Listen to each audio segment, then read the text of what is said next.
Learn the latest news involving interest in Man City's Gabriel Jesus, as well as shock interest in AC Milan's RAFAEL LEAO.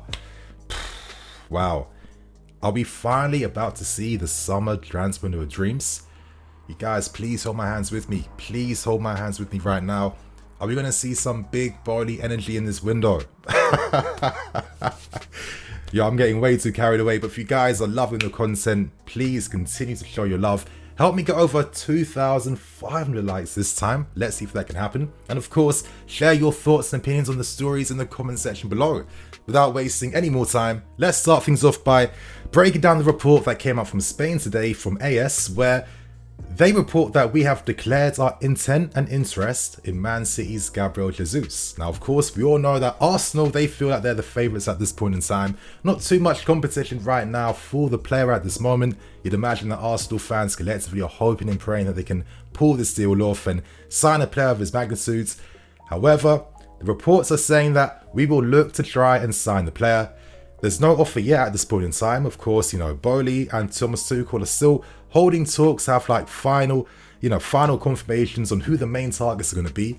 And I'm going to talk about that in a second video coming out today. So you guys make sure you have the notification buttons on. I'm really not playing this summer, man. But regardless though, they report that our interest for the player most likely is going to delay Jesus' opinion when it comes, of course, signing for Arsenal, which is positive news in my opinion.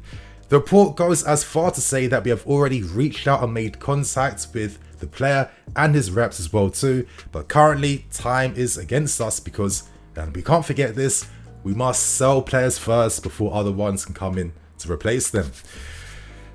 Wow, where do I even begin with this, you guys? I need to give my thoughts and opinions straight away. With how I see things currently, considering how time is against us at this point in time, it's only natural, as we've kind of seen in previous windows, you have your first targets, second targets, third targets, and the fact that Jesus is publicly available now in the market, that he will be leaving Man City in this window as well too, it only makes sense that we are going to declare our interest in a player that, let's say if push came to shove and let's say other targets potentially flopped, for example, then you know that you could do something with Jesus. Now, can you compare us and Arsenal? Absolutely not. We have Champions League football. I don't know when Arsenal are going to get Champions League football again in the near future. So already that is a massive advantage towards our favour. But still though, I have to tell you guys, I've always liked Gabriel Jesus. I've always liked him. I've known about him since he was at Fluminense. Young teenage sensation. I love his dribbling play, his style. And I think he is a decent finisher as well too. Now, of course, when you're a young player going to a team like Man City, you're not going to get that curated love that is just like literally, the club and the manager putting all their faith and attention onto you. You're competing against many other big name star players, and I do think that at times maybe it hasn't necessarily hampered his progression as a player, but I feel like we haven't seen that full potential of what Gabriel Jesus might be able to do if he was given more consistent minutes and became like a key member in the team he's playing for.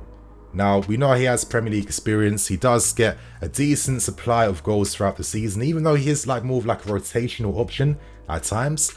And, a player that can play on the left, up front on the right, you can't really turn down that type of ability. Now, Jesus is a player that typically gets between 15 to 20 goals a season, which he has shown consistently now at Man City. So there is a healthy supply of goals in the player. And the fact that Man City now have signed Alvarez from River Plate and Erling Haaland, you can't imagine he's going to get too many opportunities at City for next season. And, I think that he would be a smart acquisition if I'm saying push came to shove, because I don't know necessarily if he's going to be at the first choice target. But realistically, with how we normally conduct business, how often are we able to secure our first choices and second choices? It rarely happens. So with this window in particular, with so many attacking players available in the market, for sure we have to take advantage. And I do think that if we decided to make a move for Jesus, I think we could even see a lot more from the player. Now, what I like about him especially is his skill in tight areas. I think he's very creative and very unpredictable. I think us as fans, we want to see more unpredictability in the final third. That's not down to the system. At times, the players have to express themselves and they have to show that. And I like the idea that someone like Jesus, who's already comfortable and used to playing this positional style player football. A player that's been playing this way for a few seasons now. A player that has matured at this point in time as well too. And a player that has bulked up as well. At 25 years old, this could be an amazing opportunity for Jesus to be able to become a star player at a top club that would boost his international hopes, because we know that there's big competition in that Brazil national team. And I do think that I've seen so many examples of, young players where, you're competing against experienced pros. You don't necessarily get that game time all the time, but when you're able to have the ability to just grow as a player, learn from them, and improve your overall game as well too. Around this time when you're entering peak years, this is when you can typically see players exploding and coming to life. And I have some belief in Jesus based on the fact that I think there's still a lot more to come from the player. With more consistent wins, more consistent finishing will come.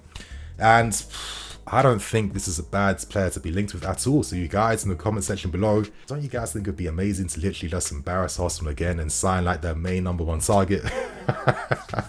If that happened, then that club's absolutely dusted and finished. Obviously, no disrespect to Arsenal fans. So you guys, share your thoughts and opinions. And right now, we'll be ending things with another big story today. And it's time to talk about RAFAEL LEAO. Now, this report came from reporter BOEHLY, who is writing for 90 Min, and essentially writes that we are keeping tabs on LEAO. Now, we know that potentially Lukaku, Ziyech and Werner are the main favourites to be leaving once the window does end. And naturally, there's definitely room for us to be able to sign another 1v1 king. We need to see more players that have that confidence to be able to take on their man, because when you take on your man, you create spaces for others. And as I've been saying before throughout the season, I feel with positional style of player football, you need players that will express themselves and have that confidence in tight areas and can make things happen. This is where the spaces come from. This is how you open teams up. A lot of times with our build-up play when it comes to breaking down deep block teams, if star players are out or not fully fit, we do look a bit one-dimensional in terms of what we do to look to break them down. So I'm very excited that the targets we are looking at are all players that have that unpredictability factor in their game and of course excel in tight areas. But anyway, let's continue on. Currently, AC Milan are hoping to tie down their wonder kid at this point in time. Naturally, there was some interest from Real Madrid, but if I'm a Milan fan, I'm not worrying right now because they have Vinicius. Hazard looks like he's coming back, plus many other targets out wide as well too. But Milan have actually declared that he is unsellable. They are looking to offer him a new contract, which is going to potentially triple or quadruple his current wages. And currently, the 150 million release clause that's still in his contract, the contract that he signed when they, signed him from Lille all those seasons back, they want to upgrade that naturally because this is a guy that, for me, has world-class potential and most likely is going to be like one of the star players of this generation. After AC Milan won the Scudetto, there was a nice little video released on AC Milan's official YouTube channel where Zlatan Ibrahimovic, on the team coach, literally spoke to every single player involved, thanked them, praised them for how their season went, and he was very, very, particularly fond with his words when it came to talking about RAFAEL LEAO. So they understand the player they have because he was one of the main reasons why they were able to actually win the Scudetto based on his second half of the season form. He got 14 goals and 10 assists, and he did win the most valuable player of the year awards in Serie A last season. So this is a player with big potential. However, in my opinion, I don't think Serie A clubs can necessarily say no to any type of money as long as it's an amazing offer and opportunity. Who knows? Now I'm going to be a little bit hypothetical. We have a very good relationship with AC Milan. Of course, we recently saw them tomorrow. You played, a big part in helping them win the Scudetto as well too. Giroud's goals helped. Bakayoko's been there, plus many other players over the years that have gone to Milan like Torres and obviously come in our direction as well too. If we were to pull off the unthinkable, pull off the impossible, I think there could be players in the squad here. You're looking at your Hakim Ziyech that AC Milan have shown interest in before that could potentially soften anything. That hopefully maybe Milan could be like, you know what, we can't turn down this type of money when we can bring in these types of players to help with the efforts for next season. But regardless, you guys, he does have 2 years left on his deal. If you guys remember what I say in previous videos too, it's normally during, this 2-year stage, this is when you make an offer. Because again, once it gets beyond that, the money does become a bit impossible now in today's football and in today's market. But for me, if we put in a little cheeky 100 million bids for Leao, could that potentially work? Or even try and do a swap with Lukaku?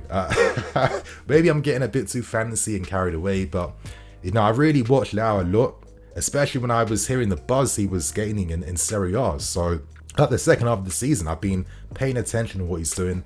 And for me, I think this guy is just going to be world class. I mean, 6'2". Look at the guy's frame as well too.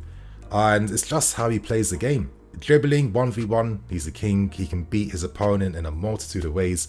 And on top of that too, guys, look at his frame. He is so comfortable at receiving back to goal as well too. You know, literally receiving on the half turn, taking the game, and of course, you know, attacking the spaces and attacking his opponents. He's got good goal threat. He's got very good assists as well too, coming up with key assists in that Scudetto run from Milan from last season. And for me, he is a player that can go to an even higher and higher level. And who knows, could he be the next Portuguese star to maybe be the you know, the second coming of like Ronaldo in that sense? I'm not saying necessarily like he'll be the same as Ronaldo. I'm just saying that in terms of importance for the national team, I think Leao could have that similar effect that Ronaldo had. I'm not gonna lie, you guys, I like this, and I know what some of you man are thinking.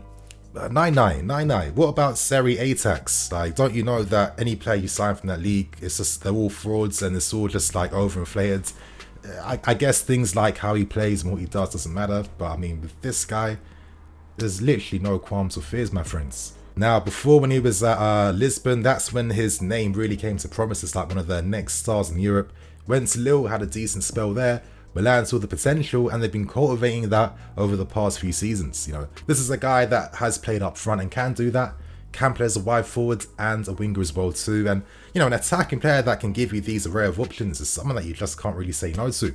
Of course though, it would come down to like an incredible offer and bid made, but first of all, we'd have to see if there's possibly some interest and intent from the player first. But of course, in a window like this, when you have new ownership, you want to make big moves, and you just can't, you know, rule yourself out from signing anyone at this point in time. Maybe I'm getting too gassy, guys, already thinking about Leao and Dembele on the left and on the right.